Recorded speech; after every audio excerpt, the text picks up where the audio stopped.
ಸಚಿವರಾದಂಥ ಅಮಿತ್ ಶಾ ಅವರ ವಿರುದ್ಧವಾಗಿ ಈ ಒಂದು ಪತ್ರಿಕಾಗೋಷ್ಠಿಯನ್ನು ಕರೆದಿದ್ದು, ಏನು ಮೊನ್ನೆ 17ನೇ ತಾರೀಕು ನಡೆದಂಥ, ಇದೇ ತಿಂಗಳು 17ನೇ ತಾರೀಕು ನಡೆದಂಥ ಸಂಸತ್ ಭವನದಲ್ಲಿ ರಾಜ್ಯಸಭೆಯಲ್ಲಿ ಅಂಬೇಡ್ಕರ್ ವಿಚಾರವಾಗಿ ಮಾತನಾಡುವಂಥ ಸಂದರ್ಭದಲ್ಲಿ ಅಂಬೇಡ್ಕರ್ ಅವರನ್ನು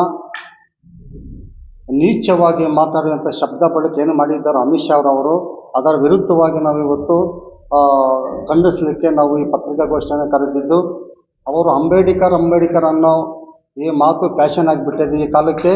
ಅವರನ್ನು ಬಿಟ್ಟು ಭಗವಂತನ ಹೆಸರು ಭಗವಂತ ಅಂತ ಹೇಳಿದ್ರೆ ನಮಗೆ 7 ಜನಕ್ಕೆ ಸ್ವರ್ಗ ಸಿಗುತ್ತೆ ಅಂತ ಹೇಳಿಬಿಟ್ಟು ಅಂಬೇಡ್ಕರ್ ಸಾಹೇಬನವನ್ನು, ಅಂಬೇಡ್ಕರ್ ಜೀರವನ್ನು ಒಂದು ಕಡೆ ತೇಜವರ್ಧನೆ ಮಾಡುವಂಥ ಮಾತುಗಳನ್ನು ಆಡಿರ್ತಾರೆ.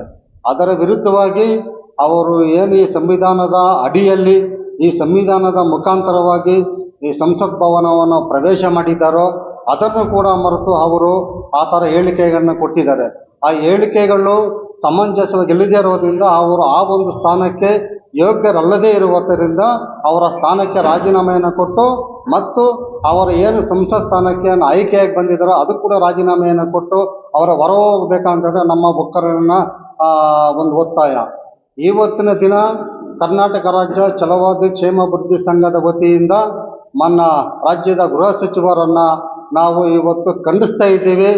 ಅವರು ಈ ದೇಶದಲ್ಲಿ ಇರ್ತಕ್ಕಂಥ ಪ್ರತಿಯೊಂದು ರಾಜ್ಯದ ಗೃಹ ಮಂತ್ರಿಗಳಿಗೆ ತನ್ನದೇ ಆದಂಥ ಕಾನೂನು ಮುಖಾಂತರವಾಗಿ ಈ ಕಾನೂನಿನಲ್ಲಿ ಕಾನೂನು ಸುವ್ಯವಸ್ಥೆಯನ್ನು ಯಾವ ರೀತಿಯಾಗಿ ನಾವು ನಡೆಸ್ಕೊಳ್ಳಬೇಕು ಅಂತ ಅನ್ನೋ ಒಂದು ಸಾಮಾಜಿಕ ಕಳಕಳಿ ಇಲ್ಲದೆ ಅವರು ಒಂದು ಸಂವಿಧಾನ ಶಿಲ್ಪಿಯನ್ನು, ಈ ಭಾರತ ದೇಶಕ್ಕೆ ಕೊಟ್ಟಂಥ ಪ್ರಪಂಚದ ಶ್ರೇಷ್ಠವಾದ ಸಂವಿಧಾನವನ್ನು ಮತ್ತು ಸಂವಿಧಾನವನ್ನು ರಚನೆ ಮಾಡಿದ ಅಂಬೇಡ್ಕರ್ ಜಿ ಅವರನ್ನು ಅವಹೇಳನಕಾರಿಯಾಗಿ ಮಾತನಾಡ್ತಾರೆ. ಅದರಿಂದ ಈ ಭಾರತ ದೇಶದ ಬಹುಸಂಖ್ಯಾತರಾದಂತಹ ಹಿಂದುಳಿದ ವರ್ಗದವರಾಗಿರ್ಬೋದು, ಅಲ್ಪಸಂಖ್ಯಾತರಾಗಿರ್ಬೋದು, ಪರಿಶಿಷ್ಟ ಜಾತಿಯವರಾಗಿರ್ಬೋದು, ಪರಿಶಿಷ್ಟ ಪಂಗಡದವರಾಗಿರ್ಬೋದು, ಅಥವಾ ಬೇರೆ ಧರ್ಮ ಜಾತಿಯಿಂದ ಅಂಬೇಡ್ಕರ್ ಅನುಯಾಯಿಗಳೇನಿದ್ದಾರೋ ಅವರಿಗೆ ಮನಸ್ಸಿಗೆ ನೋವು ಆಗುವ ರೀತಿಯಲ್ಲಿ ಅವರು ಮಾತಾಡಿರ್ತಾರೆ.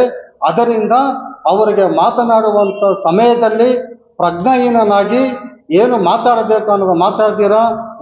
ಒಂದು ಸಮುದಾಯಕ್ಕೆ ಈ ದೇಶದಲ್ಲಿ ಸರಿಸುಮಾರು 140ರಿಂದ 145 ಕೋಟಿ ಜನಸಂಖ್ಯೆ ಏನಿದೆ, ಅದರಲ್ಲಿ ಅಂಬೇಡ್ಕರ್ ಅನುಯಾಯಿಗಳು 100 ಕೋಟಿ ಜನಸಂಖ್ಯೆ ಉಳ್ಳಂತಹ ಈ ಭಾರತ ದೇಶದಲ್ಲಿ, ಈ ಪ್ರಬುದ್ಧ ಭಾರತ ದೇಶದಲ್ಲಿ ಅಖಂಡ ಭಾರತ ನಿರ್ಮಾಣಕ್ಕೆ ಮತ್ತು ಈ ಪ್ರಜಾಪ್ರಭುತ್ವ ವ್ಯವಸ್ಥೆಯಲ್ಲಿ ಈ ಪ್ರಜೆಗಳಿಗಾಗಿ ನಾವು ಯಾವ ರೀತಿ ನಡಿಬೇಕು, ಈ ದೇಶದ ಸಂವಿಧಾನವನ್ನು ಯಾವ ರೀತಿ ನಾವು ಮುನ್ನಡೆಸ್ಕೊಳ್ಬೇಕು, ಯಾವ ರೀತಿಯಾದಂಥ ಒಂದು ನಾವು ನಡೆಯನ್ನು ಹೋಗಬೇಕು, ನಮಗೆ ಬೇಕಾದಂಥ ಅನುಕೂಲಗಳು ಏನಂತ ಹೇಳ್ಬಿಟ್ಟು ಸಂವಿಧಾನವು ಸ್ಪಷ್ಟವಾಗಿ ಅವರು ಇದು ಮಾಡಿಕೊಟ್ಟಿದ್ದಾರೆ.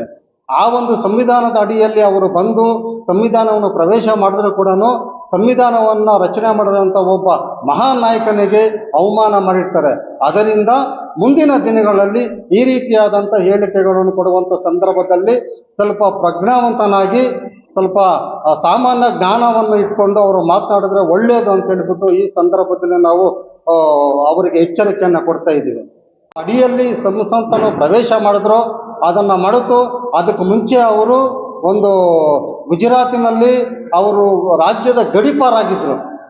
ಆಗಲೂ ಕೂಡ ಅವರು ನ್ಯಾಯಾಂಗದ ಒಂದು ಸಂವಿಧಾನದ ಅಡಿಯಲ್ಲೇ ನ್ಯಾಯಾಂಗವನ್ನು ಅವರು ಇದು ಮಾಡಿಕೊಂಡು ನ್ಯಾಯಬದ್ಧವಾಗಿ ಮತ್ತೆ ಅವರು ತಮ್ಮ ಶಿಕ್ಷೆಯನ್ನು ಅನುಭವಿಸಿ ಬಂದು ಆಮೇಲೆ ಒಂದು ರಾಜ್ಯದಲ್ಲಿ MLA ಆಗಿ ರಾಜ್ಯಸಭಾ ಮೆಂಬರ್ ಆಗಿ 2014ರಲ್ಲಿ ಅವರು ಈ ಸಂಸತ್ ಭವನವನ್ನು ಪ್ರವೇಶ ಮಾಡಿದರು. ಅವರು ಎಲ್ಲ ರಾಜಕೀಯ ಜೀವನಕ್ಕೂ ಅಂಬೇಡ್ಕರ್ ಒಬ್ಬರೇ, ಅಂಬೇಡ್ಕರ್ ಬರೆದಂಥ ಏನು ಕಾನ್ಸ್ಟಿಟ್ಯೂಷನ್ ಏನಿದೆ, ಅಂಬೇಡ್ಕರ್ ರಚನೆ ಮಾಡಿದ ಏನು ಸಂವಿಧಾನ ಇದೆ, ಆ ಸಂವಿಧಾನದ ಅಡಿಯಲ್ಲೇ ಅವರು ಪ್ರವೇಶ ಮಾಡಿರೋದು. ಆದರೂ ಕೂಡ ಪ್ರವೇಶ ಮಾಡಿದ್ರು ಕೂಡ ಅವರು ಹೇಳಿಕೆ ಕೊಟ್ಟಿರೋಂಥ ಹೇಳಿಕೆ ಒಬ್ಬ ಭಗವಂತನನ್ನು ಅವ್ರು ಸ್ಮರಿಸಿ, ನಾವು ಅದಕ್ಕೆ ಯಾರೂ ಅಡ್ಡಿ ಮಾಡೋರಲ್ಲ, ಆ ಪದ ಬಳಕೆ ಮಾಡಿರೋದು ನಾವು ತಪ್ಪು ಅಂತ ಹೇಳೋಕ್ಕಾಗಲ್ಲ. ಆದರೆ ಭಗವಂತನ ಹೆಸರನ್ನು ಮುಂದೆ ಇಟ್ಕೊಂಡು ಅಂಬೇಡ್ಕರ್ ಅವರನ್ನು ಅವಮಾನ ರೀತಿಯಲ್ಲಿ ಮಾತಾಡಿರ್ತಕ್ಕಂಥ ಅಮಿತ್ ಶಾ ಅವರಿಗೆ ಬುದ್ಧಿಭ್ರಮೆಯಾಗಿದೆ. ಅವರು ಆ ಒಂದು ಹುದ್ದೆಯನ್ನು ನಿಭಾಯಿಸಲಿಕ್ಕೆ ಅವರು ಅಸಮರ್ಥರು, ಅಯೋಗ್ಯರು. ಅದರಿಂದ ಅವರು ತಾವಾಗಿಯೇ ರಾಜೀನಾಮೆಯನ್ನು ಕೊಟ್ಟು ಸಂಸತ್ ಭವನದಿಂದ ಹೊರಗಡೆ ಹೋಗಿ ಅವ್ರಿಗೆಲ್ಲೂ ಬೇಕೋ ಅಲ್ಲಿ, ಅದು ಗುಜರಾತಲ್ಲಾಗಿರ್ಬೋದು ಅಥವಾ ಉತ್ತರ ಪ್ರದೇಶನಾಗಿರೋದು ಬೇಕಾಗಿರುವ ಒಂದು ಭಗವಂತನ ಸನ್ನಿಧಿಯಲ್ಲಿ ಹೋಗಿ ಭಜನೆ ಮಾಡಿಕೊಂಡು ಜಪ ಮಾಡಿದ್ರೆ ಅವ್ರಿಗೆ 7 ಜನ್ಮದಲ್ಲೂ ಕೂಡ ಒಳ್ಳೆಯದಾಗಲಿ, ಅದಕ್ಕೆ ನಾವು ಅವರು ಅಪೇಕ್ಷೆ ಮಾಡೋರಲ್ಲ. ಆದರೆ ಒಬ್ಬ ಭಗವಂತನ ಹೆಸರನ್ನು ಅಡ್ಡೆ ಇಟ್ಕೊಂಡು ಅಂಬೇಡ್ಕರ್ ಅವರಿಗೆ ಅವಹೇಳನಕಾರಿ ಮಾತಾಡಿದ ಒಬ್ಬ ಆ ಗೃಹ ಸಚಿವರನ್ನು ನಾವು ಅವರು ಯಾವುದೇ ಕಾರಣಕ್ಕೂ ಅಂಥ ಹೇಳಿಕೆಗಳನ್ನು ನಾವು ಕೊಡುವಂಥ ಸಂದರ್ಭದಲ್ಲಿ ಅವರು ಕೊಡುವಂಥ ಒಂದು ಹೇಳಿಕೆಯನ್ನು ಈ ರಾಜ್ಯದಂಥ ಅಶಾಂತಿ ಮತ್ತು ಭಯೋತ್ಪಾದನೆ ರೀತಿಯಲ್ಲಿ ಆ ವಾತಾವರಣ ಸೃಷ್ಟಿಯಾಗ್ತಾ ಇದೆ. ಮುಂದೆ ಇಂಥ ಹೇಳಿಕೆಗಳನ್ನು ಕೊಟ್ಟಾಗ ಈಗೇನು ದೇಶವ್ಯಾಪ್ತಿ ಪ್ರತಿಭಟನೆಗಳು ಮತ್ತು ಈ ಥರ ಪತ್ರಿಕಾ ಹೇಳಿಕೆಗಳು, ಪತ್ರಿಕಾ ಮಾಧ್ಯಮಗೋಷ್ಠಿಗಳು ನಡೀತವೆ. ಮುಂದೆ ಈ ಥರ ಹೇಳಿಕೆಯನ್ನು ಕೊಟ್ಟಾಗ ಮನೆಯಿಂದ ಹೋರಾಟವನ್ನು ಪ್ರಾರಂಭ ಮಾಡಬೇಕಾಗುತ್ತೆ. ಇದು ಕೇಂದ್ರ ಸರ್ಕಾರಕ್ಕೆ ಎಚ್ಚರಿಕೆಯ ಗಂಟೆ.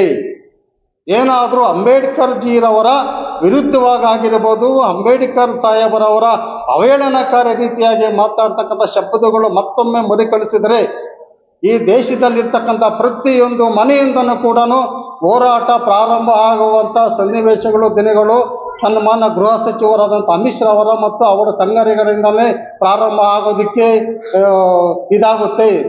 ಅದರಿಂದ ನಾವು ಏನು ಹೇಳ್ತಾ ಇದ್ದೀವಿ, ಈ ಒಂದು ಸಂದರ್ಭದಲ್ಲಿ ಸನ್ಮಾನ್ಯ ಈ ದೇಶದ ಪ್ರಧಾನಮಂತ್ರಿಗಳಾದಂಥ ಸನ್ಮಾನ್ಯ ನರೇಂದ್ರ ಮೋದಿಜಿರವರು ಒಂದು ಮಾತನ್ನು ಅವಾಗ ಉಲ್ಲೇಖ ಮಾಡ್ತಾರೆ, ಸಬ್ಕಾ ಸಾಥ್ ಸಬ್ಕಾ ವಿಕಾಸ್ ಅಂತ ಹೇಳ್ಬಿಟ್ಟು. ಆದರೆ BJPಯ ಸ್ಲೋಗನ್ನ ಯಾರು ಪ್ರಧಾನಮಂತ್ರಿಯವರು ಹೇಳೋ ಸ್ಲೋಗನೇ ಬೇರೆ, ಅವರ ಮನಸ್ಥಿತಿಗಳೇ ಬೇರೆನಾ, ಇದು ನಮ್ಗೆ ಯಾರೂ ಅರ್ಥ ಆಗಲ್ಲ ಅಂತ ಹೇಳ್ಬಿಟ್ಟು ಅವ್ರು ಅಂದ್ಕೊಂಡಿರ್ಬೋದು. ಆದರೆ ಈ ದೇಶದ ಪ್ರಬುದ್ಧ ಭಾರತ ದೇಶದ ನಾಗರಿಕರು ಬುದ್ಧಿವಂತರಿದ್ದಾರೆ, ಬುದ್ಧಿವಂತ ಜನ ಇದ್ದಾರೆ, ಅರ್ಥ ಮಾಡಿಕೊಳ್ಳುವಂಥ ಅವ್ರು ಕೊಟ್ಟಂಥ ಹೇಳಿಕೆಗಳನ್ನ ಅರ್ಥ ಮಾಡಿಕೊಳ್ಳುವಂಥ ಒಂದು ಪರಿಕಲ್ಪನೆ ಇರಿದಂಥ ಜನ ಈ ರೀತಿ ಹೇಳಿಕೆಗಳನ್ನು ಕೊಡುವಂಥ ಈ ಗೃಹ ಸಚಿವರನ್ನು ಮುಂದಿನ ದಿನಗಳಲ್ಲಿ ಕಾಲ ಅವರಿಗೆ ಉತ್ತರವನ್ನು ಕೊಡುತ್ತೆ. ಆ ಕಾಲಕ್ಕೆ ಎಲ್ಲರೂ ಕಾಯ್ತಾ ಇದ್ದಾರೆ. ಯಾಕಂತಂದರೆ ಆನೆ ತಲೆ ಮೇಲೆ ಆನೆಯೇ ಮಣ್ಣಾಕೊಳ್ಳುತ್ತೆ ಅನ್ನೋದಕ್ಕೆ ಮೊನ್ನೆ ಅಮಿತ್ ಶಾ ಅವರೇ ಸರಿಯಾದ ಉದಾಹರಣೆ, ಅವರೇ ಅದಕ್ಕೆ ಸಾಕ್ಷಿ. ಅದರಿಂದ ಏನು ನಾವು ಇವತ್ತು ಹೇಳಿಕೆಯನ್ನು ಕೊಡ್ತಾ ಇದ್ದೇವೆ, ಖಂಡಿಸ್ತಾ ಇದ್ದೇವೋ, ಈ ಖಂಡನೆ ಮುಂದಿನ ದಿನಗಳಲ್ಲಿ ಹೋರಾಟದ ರೂಪವನ್ನು ಕೂಡ ಪಡ್ಕೊಳ್ಳುತ್ತೆ. ಈ ನಾವು ಜಿಲ್ಲಾ ಮತ್ತು ರಾಜ್ಯ ಮತ್ತು ದೇಶವ್ಯಾಪ್ತಿ ಬಂಧುಗಳಿಗೆ ಕರೆ ಕೊಡಬೇಕಾಗುತ್ತೆ. ಯಾಕಂತಂದರೆ ಇಂಥ ಹೇಳಿಕೆಗಳನ್ನು 1 ಸಾರಿ 2 ಸಾರಿ ನಾವು ಸಹಿಸ್ಕೊಂಡಿರ್ಬೋದು, ಪದೇ ಸಹಿಸ್ಕೊಂಡಿರೋಕ್ಕಾಗಲ್ಲ. ಆದ್ದರಿಂದ ನನ್ನ ಗೃಹ ಸಚಿವರನ್ನು ಏನು ಈ ರಾಜ್ಯದ ಪ್ರಧಾನಮಂತ್ರಿಗಳಿದ್ದಾರೋ ಅವರ ಸಂಪುಟದಿಂದ ಅವರನ್ನು ಹೊರಹಾಕಿ ಅವರ ಏನು ಸದಸ್ಯತ್ವ ಇದೆಯೋ ಅವರನ್ನು ಭಯೋತ್ಪಾದನೆ ಒಂದು ಕಾನೂನು ಅಡಿಯಲ್ಲಿ ಅವರನ್ನು ಕೇಸು ದಾಖಲಿಸಿ ಆ ಒಂದು ಸಂಸತ್ ಸ್ಥಾನವನ್ನು